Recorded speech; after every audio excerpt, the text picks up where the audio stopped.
Voilà, l'équarrissage dans les généralités, bon, c'est un sujet bien entendu d'intérêt général.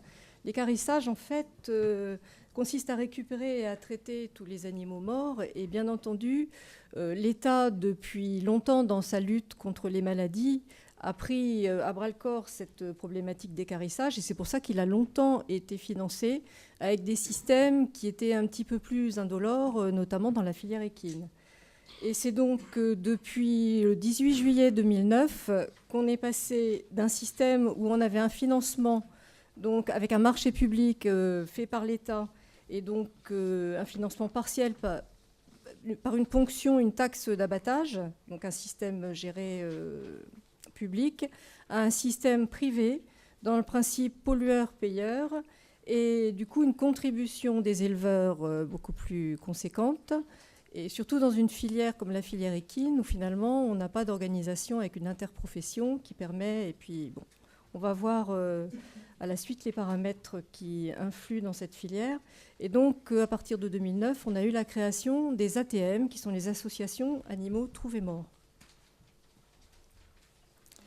Alors dans les autres filières, justement l'organisation, le financement, sont des cotisations volontaires obligatoires qui sont réparties sur l'amont et sur l'aval en proportion des mortalités en ferme. Ce qui fait que pour des ruminants, globalement, d'après les chiffres que j'ai récupérés, on a un poids d'à peu près 15% sur les éleveurs et de 85% sur les distributeurs consommateurs, parce que dans la mesure où on a un abattage qui est la principale finalité chez ces animaux, chez les caprins, on a un équilibre qui est un petit peu différent, avec une organisation qui fait qu'on est sur 50% sur les éleveurs et 50% sur la consommation, les distributeurs, consommateurs.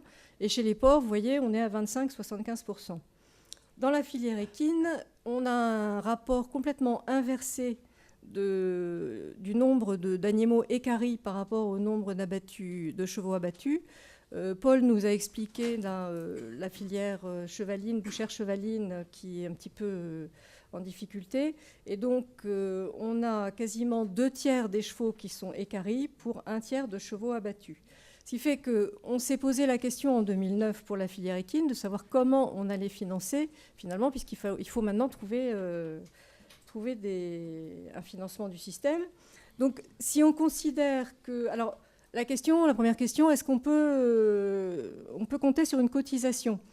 Il avait été établi dans les différentes réflexions et groupes de travail qui ont réfléchi sur la question qu'il fallait partir sur une cotisation autour de 7 € par animal et par an, partant du principe qu'on a grosso modo 6 millions d'euros de poids pour l'équarrissage équin pour 850 000 équidés environ.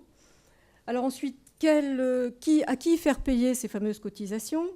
Si on est dans le principe pollueur-payeur, c'est vrai qu'il était légitime d'essayer de faire cotiser tous les utilisateurs d'équidés, mais on n'a pas réussi à avoir une adhésion à ce système dans l'ensemble de la filière équine.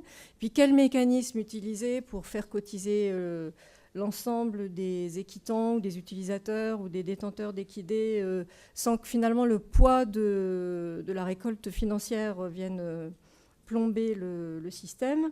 Donc finalement, au jour d'aujourd'hui, le problématique dans la filière équine, c'est qu'on a un coût très important de l'équarrissage équin, puisqu'on est entre 180 € et 500 € pour un cheval, le type cheval de selle, selon la zone géographique. Donc je vais vous expliquer pourquoi de tels écarts de tarifs.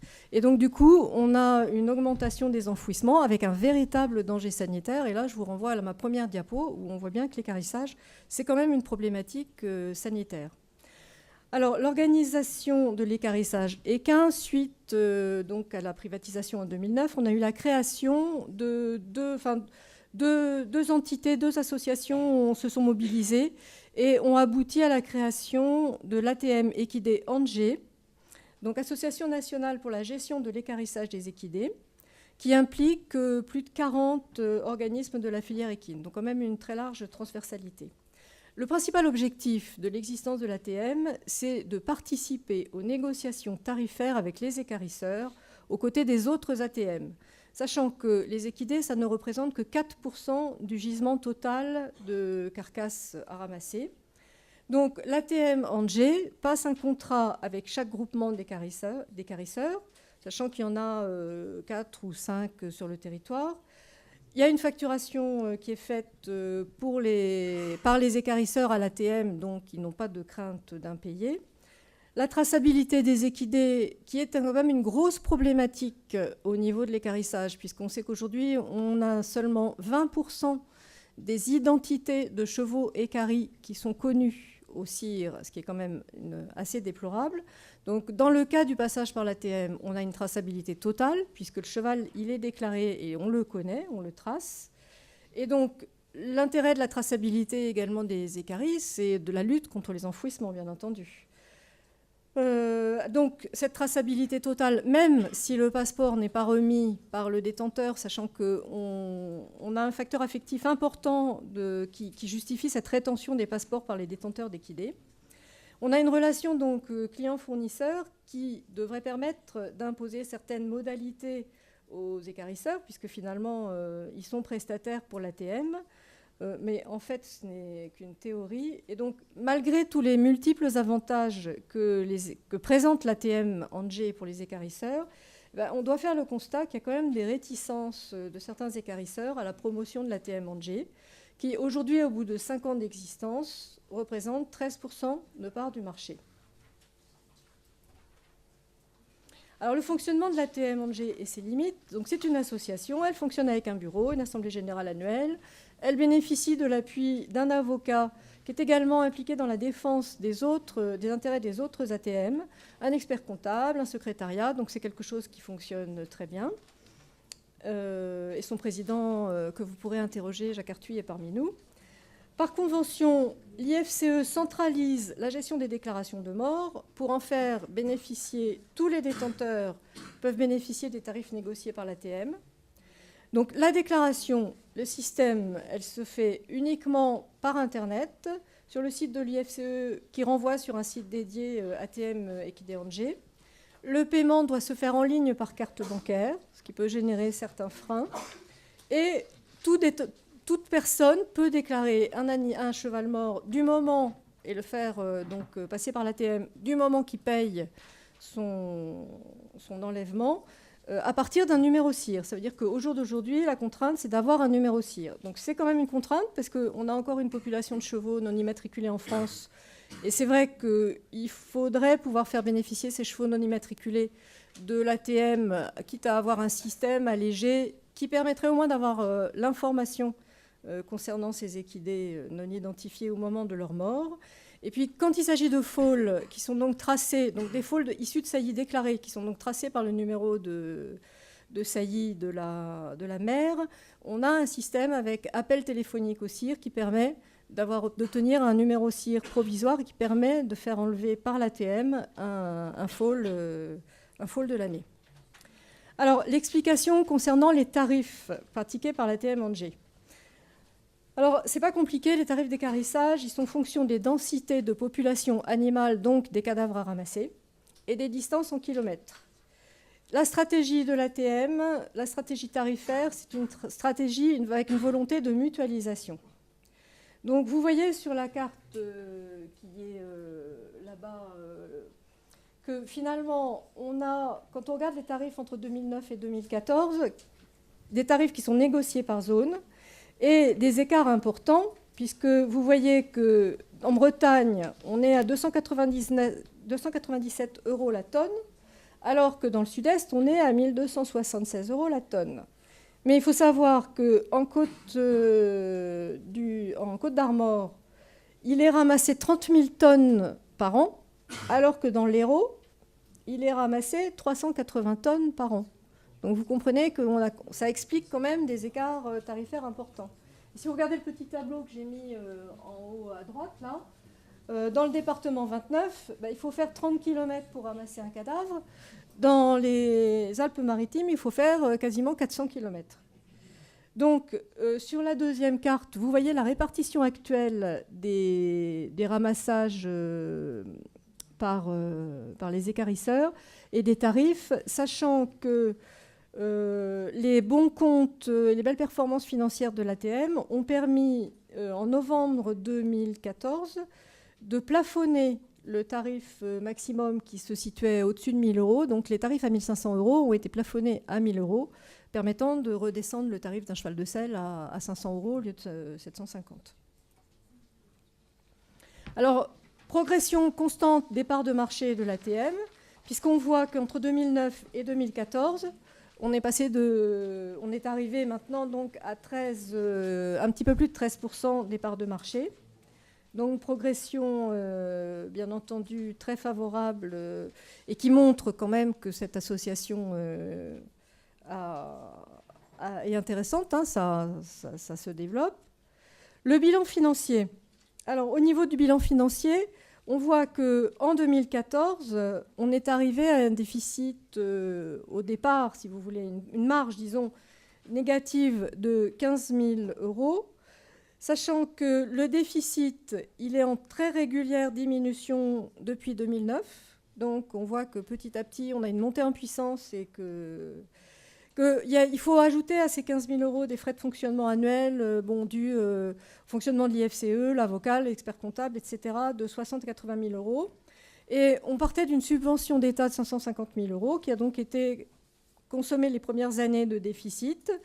Et depuis le 18 septembre 2012, le comité CIR a décidé de lever une cotisation sur tous les changements d'immatriculation de chevaux de 2 euros, ce qui a permis de constituer une subvention annuelle d'environ 170 000 euros, donc distribuée depuis 2013. On fait ça 2 ans, et qui n'a été consommée que partiellement par l'ATM sur les 2 années. Donc les résultats financiers, comme je vous le disais, sont quand même favorables et ont permis en novembre 2014 de plafonner la zone la plus chère. Donc une piste quand même par rapport à cette situation, à cet équilibre financier. Alors finalement, si on récapitule, les choix du détenteur. De toute façon, il n'a pas le droit de faire autre chose que d'utiliser l'équarrissage. Vous voyez, une amende de 3 750 euros. Le détenteur, il a 2 choix. Ou bien il passe par l'ATM, donc avec son ordinateur, et à ce moment-là, il va payer en ligne avec la carte bancaire. Il va donc faire sa transaction sur CIR, mais il va devoir, la plupart du temps, rappeler l'équarrisseur concerné pour avoir un rendez-vous et faire enlever le cadavre. Parce que pour le moment, la redirection des appels de CIR vers l'ATM, vers l'équarrisseur concerné, ne se fait qu'avec la société ATMAX. Donc, sur ATMAX a un peu plus de la moitié du marché, je crois, un peu plus de la moitié des zones. Et la deuxième solution pour le détenteur, c'est d'appeler l'équarrissage en direct et là, de payer ce qu'on appelle au cul du camion, sachant que les tarifs pratiqués au cul du camion réservent parfois des surprises. Alors, des bonnes surprises et parfois des plus mauvaises. Même dans des zones très bien achalandées. Moi, j'ai eu un témoignage d'un cultivateur qui s'était fait prendre un trotteur pour 800 euros en Normandie. Donc, on voit bien que là, on est dans la loi du contrat privé.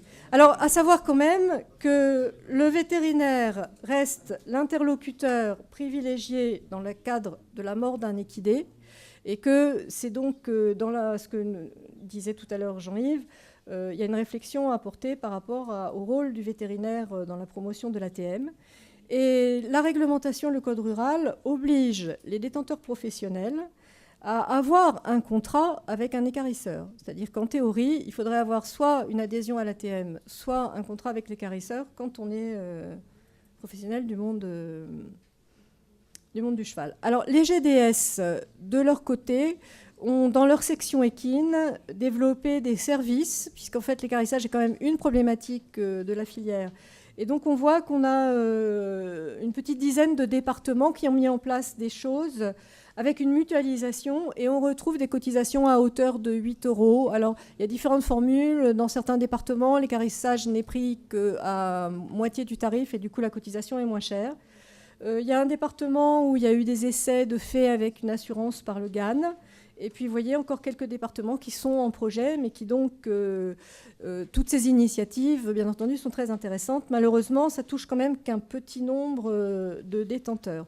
Et vous voyez, en Bretagne, on a carrément un groupement sur plusieurs départements avec une section équine régionale.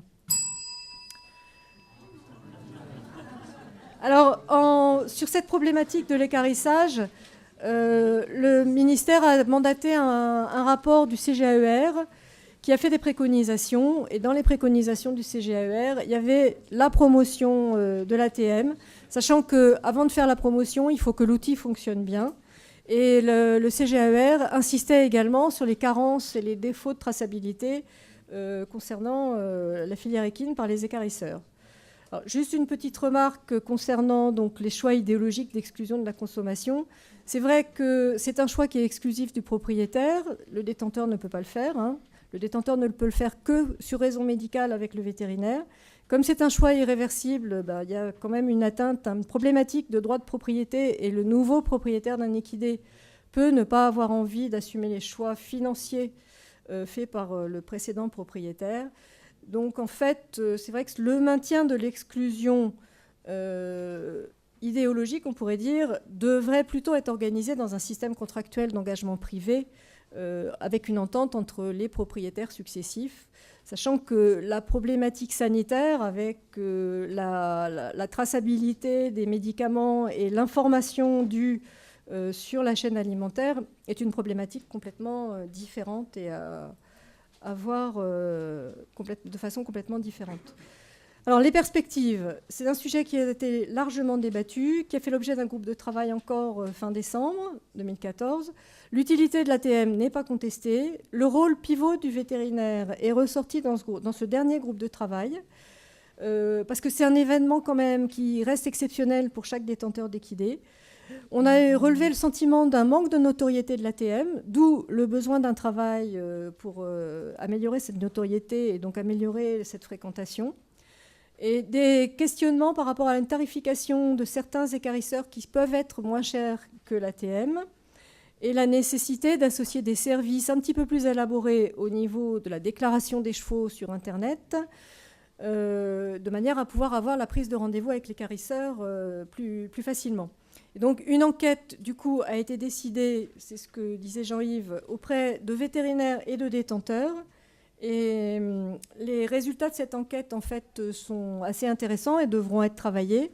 Et donc c'est quelque chose sur lequel on va se pencher, sachant que ce qui ressort quand même, c'est que plus de la moitié des vétérinaires ne connaissent pas bien l'ATM et son fonctionnement, et que donc on a une marge de progrès à ce niveau-là, et que les utilisateurs de l'ATM, en règle générale, en sont quand même contents et sont prêts donc à l'utiliser à nouveau. Donc des perspectives quand même assez favorables dans l'ensemble pour cette ATM. Merci Bénédicte.